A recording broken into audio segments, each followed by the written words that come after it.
حسن سے آنکھیں خوش ہوتی ہیں، خوبصورتی سے آنکھیں خوش ہوتی ہیں، خوبصورتی سے دل خوش ہوتا ہے۔ کیونکہ شادی میں اتنی دیری کر رہے ہیں، 30 سال 35 سال ہوتے جا رہے ہیں، پھر بھی اپنے لیول کی نہیں مل رہی ہے، ادھر بھی اپنے لیول کا نہیں مل رہا ہے۔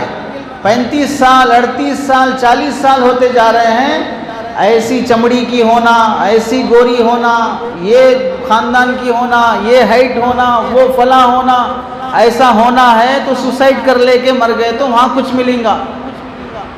جتنے شرائط یہاں آپ لگا رہے ہیں اتنے شرائط والے تو آپ کو نہیں ملیں گے۔ کھلا اگر بولا جائے اپنی صورت آئینے میں دیکھ لو، جب جب دیکھتے رہو، یہ صورت کو جیسی ملی بھی غنیمت ہے، یہ سوچ کے کر لینا۔ زیادہ بھاری امیدیں لگائیں گے تو بڑھاپے میں جینا پڑے گا، تمہارے رہتے ہوئے بوڑھے بن کے جینا پڑے گا۔ ایسے ہی لڑکیاں کہ گورنمنٹ جاب ہو یا UK US میں کام کرتا ہو، ایک ہی لڑکا ہو، اتنی پراپرٹی ہو، یہ اگر سوچیں گی تو کنواری بن کے جینا پڑے گا۔ یہ جو شرائط ظاہری حسن و خوبصورتی کے لگاتے ہیں لوگ، یہ چند دن کی ہیں، یہ چند دن کی ہیں۔ جب یہ جوانی ڈھل جائے گی ساری خوبصورتی ختم، جب بڑھاپا آ جائے گا تو ساری پرسنالٹی ختم۔ اصل حسن اور خوبصورتی تو انسان کے اخلاق میں ہوتی ہے۔